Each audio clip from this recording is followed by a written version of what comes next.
जय हिंद, नमस्कार। आप सबका एक बार फिर से स्वागत है आप सबके अपने इस मैथमेटिक्स चैनल में।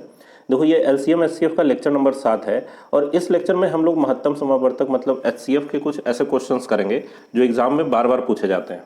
अगर आप सही तरीके से मॉक टेस्ट लगाते रहे हों या फिर प्रीवियस ईयर क्वेश्चन का प्रैक्टिस करते रहे हों तो आप देखते के साथ बता दें कि हाँ सर, ये सब क्वेश्चन तो एग्जाम में बार बार आता है और इसमें कन्फ्यूजन भी बड़ा होता है लड़कों को, करना क्या है, कहाँ पे किस तरह का क्वेश्चन आए तो उसको कैसे सॉल्व करना है, कौन सा ट्रिक लगाना है उसमें, है ना। तो ये सारा चीज़ यहाँ पे आपको क्लियर हो जाएगा इस वीडियो में, तो ध्यान से देखिए, काफ़ी हेल्पफुल रहने वाला है ये वीडियो। देखो, पहला क्वेश्चन लिया गया आप लोग के लिए कि वो बड़ी से बड़ी संख्या ज्ञात कीजिए जिससे 22, 70, 37, 39 और 66, 77 को विभाजित करने पर प्रत्येक मामले में समान शेष बचे। तो देखो, सबसे पहला कंफ्यूजन लड़कों को क्या होता है कि भाई इसमें लसा करना है कि मसा करना है, क्योंकि एग्जाम में जब ये क्वेश्चन आ जाएगा तब ये तो नहीं पता होगा कि भाई मसा का चैप्टर चल रहा है तो ये मसा का क्वेश्चन है। एग्जाम में तो डायरेक्ट आता है, वहां पे आपको देख के पहचानना होगा कि इसमें मसा करना है कि लसा करना है। तो देखो, एक बात याद रखो कि अगर क्वेश्चन में बड़ी से बड़ी संख्या पूछी जाए, देखो यहाँ बड़ी से बड़ी संख्या ज्ञात कीजिए कहा जा रहा है, तो आपको हर हाल में मौसा ही करना होगा। ठीक है, आंख मूंद के आप मान लीजिए कि इसको मौसा करना है। अगर छोटी से छोटी संख्या पूछा जाए तब क्या करना है, लसा। तो ध्यान रखो, ये मेरा कॉन्सेप्ट है जिसको कि आपको याद रखना है, एग्जाम में कंफ्यूजन नहीं होगा।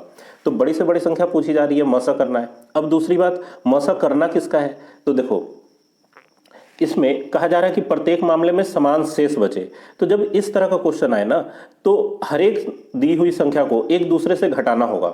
ठीक है, तो घटाएंगे कैसे, देखो पहला संख्या क्या है, 37 39 में से घटा लो 22 70 को, दोनों छोटे वाले संख्याओं को घटाएंगे। उसके बाद बड़े वाले में से दोनों को घटा लो, 66 70 में से पहले घटाओ किसको, 37 39 को, 66 77 में से 37 39 को घटाओ, फिर 66 77 जो सबसे बड़ा संख्या है इसमें से 22 70 को घटा लो। तो भाई 37 39 में से 22 70 को घटाएंगे तो कितना आएगा, 9 में से 0 गया 9, 13 में से 7 गया 6, 6 में से 2 गया 4, 3 में से 2 गया 1, है ना, 1469। 66 77 में से 37 39 घटाना बहुत आसान है, 7 में से 9 जाएगा 9 7 9 8 17, फिर यहाँ ये 6 बच गया, 6 में से 3 गया 3, 6 में से 7 गया, 16 में से 7 जाएगा तो कितना, 7 3 10 6 16 9, और फिर इधर ये बचा कितना 5, 5 में से 3 गया 2, तो 29 38, और तीसरा 66 77 में से 22 70 घटेगा तो भाई यहाँ पर पीछे आएगा 0 7, और 66 में से 22 जाएगा 44। तो तीन संख्याएं मिल रही हैं, 14 69 29 38 और 44 107। अब इन तीनों का मौसा निकालना है। तो देखो, अगर आपने पिछले लेक्चर्स को सुना होगा तो उसमें अपना एक ऑब्जर्वेशन मैंने बताया आपको कि जब आपको संख्याएं जिसका मसा निकालना है वो काफ़ी बड़ी संख्या मिले, जैसे देखो ये तीनों बड़ी संख्याएं, 4 अंक की संख्याएं, है ना, बड़ी संख्या है, तो इस तरह की संख्याएं जब मिले तब आपको विभाजन मेथड ज़्यादा हेल्पफुल रहेगा।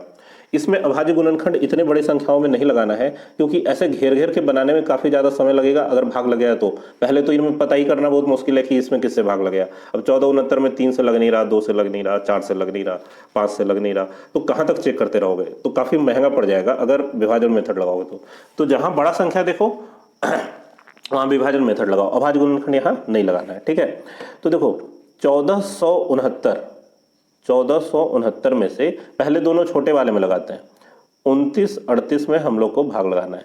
तो दो बार में लगाओ, 14 दूना 28 होता है, 9 दूना 18, 6 दूना 12 1 13, 14 दूना 28 1 29। लो, ये तो पहली बार में ही कट गया, तो इसका मौसा क्या आ गया भाई, मौसा आ गया 1469। और देखो 1469 ऑप्शन नंबर डी में है। ठीक है, तो आंसर हो गया ऑप्शन नंबर डी। अब आप कहेंगे कि भाई 1407 भी तो है सर, उसको क्यों नहीं यूज कर रहे हैं, तो भाई क्यों यूज करना है, इस 1469 जो आंसर मिल गया इसको और छोटा करके कहाँ ले जाओगे, 1469 से छोटा कुछ है ही नहीं। छोटा मतलब कि कहने का मतलब है कि इसको अगर छोटा बनेगा तो ये लगभग आधा पे पहुंच जाएगा अगर मासा निकालोगे तो। ठीक है, तो इससे नीचे तो कोई दिख नहीं रहा, लेकिन फिर भी अगर आप करना चाहें तो इसका फर्दर प्रोसेस तो है ही, 1469 से फिर इस तीसरे वाले में 4407 में भाग लगाएंगे। तो भाई 9 तिया 27 होता है, 3 बार में लगा के देखते हैं, 9 तिया 27 का 7 बाकी 2, 6 तिया 18 2 20 का 0 बाकी 2, 14 तिया 42 और 2 44, लो कट गया ये, तो यही हो गया मासा 1469। ठीक है, तो यहाँ पर इसलिए हम लोग कर सकते हैं क्योंकि यहाँ पर आंसर मिल गया। अगर 1469 से छोटा कोई और मासा दिखता कि हाँ, अब बोलोगे नहीं 1459 छोटा है, तो भाई मसा निकालने में 10 5 का कमी नहीं आता इतनी बड़ी संख्याओं में। ठीक है, तो ये ऑब्जर्वेशन आपको क्लियर होना चाहिए। ठीक है, आ सकता है लेकिन 1469 से छोटा आएगा तो लगभग आधा के आसपास चला जाएगा या उसका 2/3, इस तरीके की संख्याएं मिलती है। ठीक है, तो ये आ गया समझ में। अब देखो, अगर ये क्वेश्चन समझ में आ गया है तो एक क्वेश्चन आप लोग के लिए ये है, कमेंट में आप लोग सॉल्व करके इसका आंसर बताइए। देखो जैसे बचपन में होमवर्क मिलता था ना SW, तो मैंने ये शुरू किया है कि हर लेक्चर में आपको एक दो क्वेश्चन कमेंट में बताने के लिए मिलेगा। कमेंट वर्क आप कह लीजिए इसको, जो भी है। इससे क्या होगा कि आपको एक क्वेश्चन हम बता रहे हैं तो अगले क्वेश्चन पे आप प्रैक्टिस कर सकते हैं, और जो प्रैक्टिस के लिए क्वेश्चन दे दिया जा रहा है वो भी आपको ऐसा ही नहीं छोड़ दिया जाएगा कि भाई उसका क्या आंसर आया पता नहीं चल रहा, बस बना लिए, सही है कि नहीं है। आपको नेक्स्ट वीडियो में उसका सॉल्यूशन जरूर से जरूर मिलेगा, ठीक है। जैसे इस वीडियो में हम दे रहे हैं कि ये कमेंट में बताओ इस क्वेश्चन का आंसर, तो लेक्चर नंबर 8 में आपको इस क्वेश्चन का डिटेल सॉल्यूशन मिलेगा कि कैसे इसको करना है, ठीक है। तो प्रैक्टिस जरूर कीजिए, ठीक है। और कमेंट में आप अपना आंसर करते हैं तो उससे कॉन्फिडेंस होता है कि हाँ भाई चलो मैंने आंसर किया, पहले किया, सही किया, ठीक है। तो थोड़ा सा एक्टिव रहना है ताकि सही से सीख सके मैथ को, ठीक है। तो इस क्वेश्चन का आंसर आप लोग बताइए कमेंट में। एक क्वेश्चन देखो इस टाइप का बहुत आता रहता है क्वेश्चन एग्जाम में कि वो बड़ी से बड़ी संख्या ज्ञात कीजिए जिससे 115, 149, 183 को विभाजित करने पर क्रमशः 3, 5, 7 बचेगा। देखो ध्यान देना है कि पिछले क्वेश्चन में था प्रत्येक दशा में समान शेष बचे, तो उस स्थिति में क्या किए, दो दो करके घटाए। यहाँ समान शेष बचने वाला चीज नहीं है, तो अगर कोई दो दो करके घटाने लगेगा कि 149 में से 115 घटाए, फिर 183 में से 149 घटाए, तो भाई गलत हो जाएगा। तो एग्जाम में आपको ये बात भी अलर्ट होकर ध्यान में रखना है कि जहां पर अलग अलग तरह के शेष बचते हैं वहां हर एक शेष को उन संख्याओं में से घटाना है, ठीक है। देखो एग्जाम में कहाँ गलती होती है लड़कों से, उस बारे में आपको बार बार जोर देकर मेरे वीडियोस में आपको मिल जाएगा कि उस पर आपको रोका जा रहा है कि ये नहीं करना है, यहाँ पर इस चीज़ का ध्यान रखना है, तो उसको अलर्ट होकर आपको समझना है, ठीक है।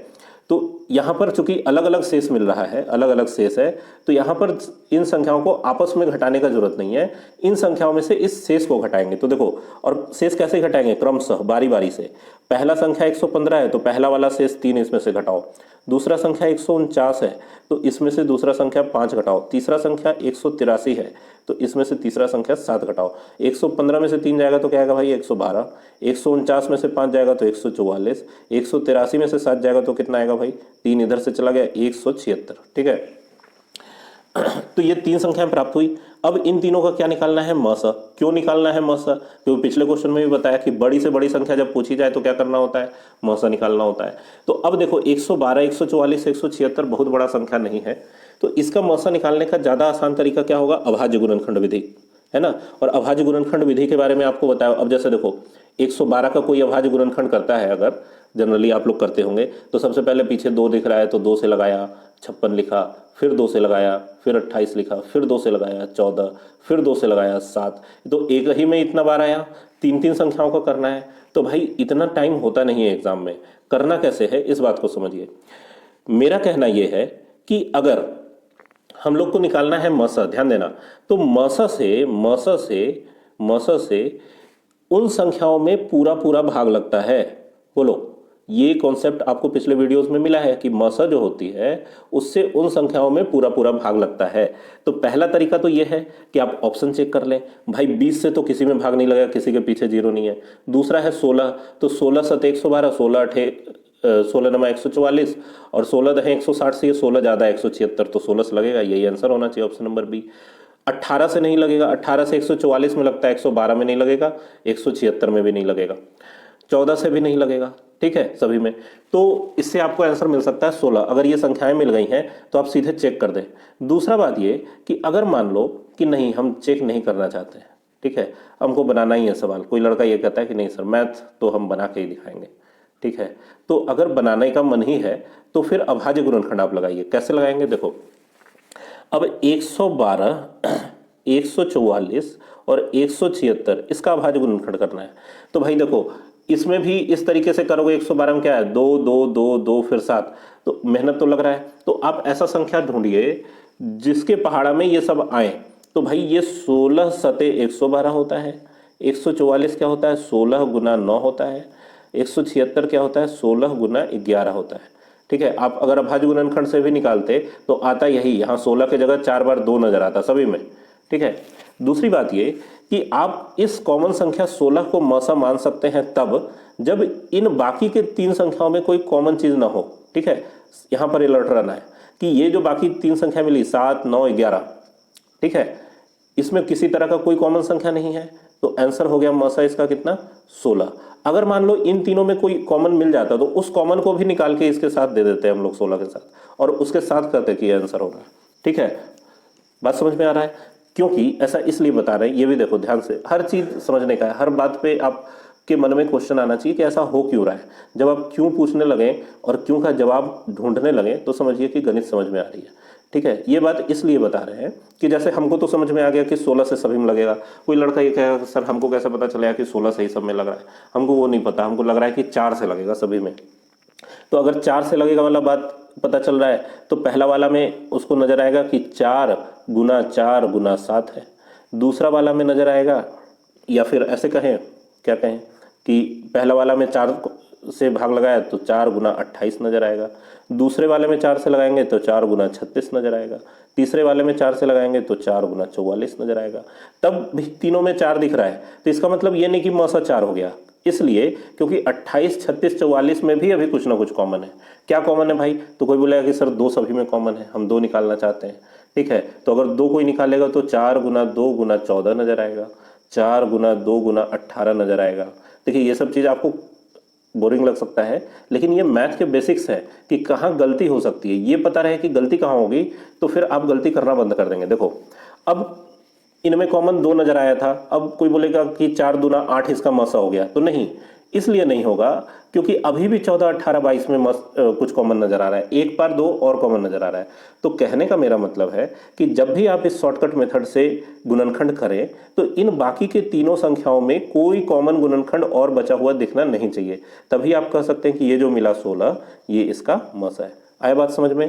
तो इस तरीके से हर बात पे आपको क्वेश्चन मन में आना चाहिए, कोई भी दिक्कत हो आप कमेंट में पूछ सकते हैं। नेक्स्ट क्वेश्चन देखो, वह बड़ी से बड़ी संख्या कौन सी है जिससे 63, 77, 98 को विभाजित किए जाने पर 3, 5 और 2 शेष बचे। ठीक है, तो बड़ी से बड़ी संख्या निकालनी है, मतलब मसा है, अलग अलग तरह के शेष हैं, इसका मतलब क्या है कि संख्याओं को आपस में नहीं घटाना है, इन शेष से घटाना है। तो भाई पहला संख्या है 63, इसमें से पहला वाला शेष 3 घटाओ। दूसरा संख्या है 77, इसमें से दूसरा संख्या 5 घटाओ। तीसरा संख्या है कौन? 98, इसमें से घटाओ क्या? तीसरा शेष 2। 63 में से 3 गया तो 60, 77 में से 5 गया तो 72, और 98 में से 2 गया तो क्या? 96। अब इन तीनों का क्या करना है? मसा करना है। तो मसा करने के लिए आपके पास क्या होता है तरीका? पहला तरीका तो आप लोग को बताया था कि इनका मसा करना है और मसा से इन संख्याओं में भाग लगता है। तो आप ऑप्शन से चेक कर लें, 10 होगा भाई? नहीं होगा, क्योंकि 60 में लगता है, 72, 96 में नहीं लगेगा। 9 होगा तो 9 से 72 में तो लगता है, 96 में भी नहीं लगता, 60 में नहीं लगता, तो 9 भी नहीं होगा। 6 होगा क्या? तो 6 60 में भी लगता है, 72 में भी लगता है, और 96 को भी भाग लगाता है, तो 6 इसका आंसर होना चाहिए, ऑप्शन नंबर सी। डी 8 है, तो 8 से 72 96 में लगेगा, 60 में नहीं लगेगा। बात समझ में आया कैसे पकड़ना है? ठीक है, अगर मान लो कि ऑप्शन से नहीं चेक करना चाहते हैं, मेथड देखना चाहते हैं, तब मेथड क्या करेंगे? इसका अभाज्य गुणनखंड निकालना है। अब देखो 72 ही है, कम नहीं है, इसको निकालोगे तो क्या नजर आएगा? देखो तुम लोग को डायरेक्ट बता देते हैं, 2 से लगाओगे 36, फिर 2 से लगाओगे 18, में 2 से लगाओगे 9, फिर 3 गुना 3, इतना बड़ा इसका अभाज्य गुणनखंड आएगा। तो तरीका मेरा वाला अपनाना है कि वो वाला पहाड़ा ढूंढो जिससे तीनों में भाग लग जाए। तो आप लोग देख के बता सकते हैं कि भाई ये 60 जो है, 60, 72 और 96, 60 में भी 12 से लगता है, 12 25 60, 72 में लगता है 12 गुना 12 छक 72, 96 में लगता है 12 गुना 8, 12 8 96। तो कॉमन क्या नजर आया? 12 नजर आया। क्यों ये कॉमन है? क्यों ये मसा कहलाएगा? ये मसा इसलिए कहलाएगा क्योंकि 5, 6 और 8 में कोई भी कॉमन संख्या नहीं है, तो मसा कितना हो गया भाई? 12, और यही इसका आंसर होना चाहिए। लेकिन अब इतना कुछ करने के बाद आंसर में मिल ही नहीं रहा है कि 12 कहाँ है। तब फिर क्वेश्चन छोड़ के आगे बढ़ जाएंगे कि लगता है कुछ गलत हो गया, या तो दोबारा तिबारा चेक करेंगे, कुछ तो गड़बड़ है। लेकिन गड़बड़ कुछ नहीं है। अगर मसा 12 है तो इसका मतलब है, मसा का मतलब होता है महत्तम समापवर्तक। ये सबसे बड़ा वाला समापवर्तक है जिससे इन तीनों संख्याओं में भाग लगाओगे तो 3, 5 2 शेष बचेगा। इससे छोटे भी कई समापवर्तक होंगे, जैसे अगर मसा 12 है तो भाई 12 के अंदर 2 भी है, 3 भी है, 4 भी है, 6 भी है। ये सभी ऐसी संख्याएं हैं। 12 का अगर तोड़ोगे ना तो 12 का कौन कौन सा गुणनखंड होता है? 12 का गुणनखंड होता है 2, 3, 4, 6। ये सभी ऐसी संख्याएं हैं जिससे 63, 77 और 98 में भाग लगाओगे तो 3, 5 2 आएगा। चेक करके आप देख सकते हो, इन चारों में से कोई भी 2 से लगा लो 63 में। ठीक है, तो इस तरीके से ये चार संख्याएं हैं, ठीक है। अब इसमें से ऑप्शन कौन सा दिया हुआ है, ऑप्शन नंबर सी, ठीक है। ऑप्शन नंबर सी कौन सा है, 6। मतलब कि 6 से आप इन सभी में भाग लगाएंगे तो क्या आ जाएगा, 6 से भाग लगाएंगे इन तीनों संख्याओं में तो शेष आएगा 3, 5 और 2, ठीक है। 4 से भी लगाएंगे तो आएगा। तो इस तरीके से आप सोच सकते हैं, 4 से 63 में लगाओ, 4 से 63 में भाग लगाओ, 4 से 63 में लगेगा 15 बार में, 15 चौका 60, बचा 3, है ना। तो 3 से बच रहा है। 77 में 4 से लगाएंगे तो फिर 72 और 5 76, ठीक है। 72 और 5 77, लेकिन एक बार और ज़्यादा लगेगा, आप एक स्टेप कम रख सकते हैं। जैसे 2 से 63 में लगाएंगे तो 62 लग जाएगा, एक शेष बचेगा। तो आप 60 तक ही लगाइए, 3 शेष बचाना हो अगर तो, ठीक है। तो कहने का मतलब ये है कि संख्याएं तो कई मिल सकती है, जिसमें सबसे बड़ा वाला कौन है, 12, और इससे छोटा कौन सा संख्या मिलेगा, 6, क्योंकि 6 से 12 में भाग लगता है, मौसम में भाग लगता है। तो इन संख्याओं में भी भाग लगाने पर वही शेष आपको प्राप्त होगा। तो आया बात समझ में किस तरीके से इसको सॉल्व करना है। तो एक क्वेश्चन आप लोग फिर कमेंट में आंसर कीजिएगा कि वो बड़ी से बड़ी संख्या ज्ञात कीजिए जिससे 1250 और 1615 को विभाजित करने पर 4 और 5 शेष बचता है। तो ये आपका कमेंट वर्क है। अगर समझ में आया हो तो ज़रूर बताइए। अगर कोई दिक्कत हो, कहीं पे कॉन्सेप्ट समझ में नहीं आया हो तो आप उसको कमेंट में लिख सकते हैं, उसका एक्सप्लेनेशन आपको मिलेगा। तो प्रैक्टिस करते रहिए, पढ़ते रहिए। मिलते हैं नेक्स्ट वीडियो में।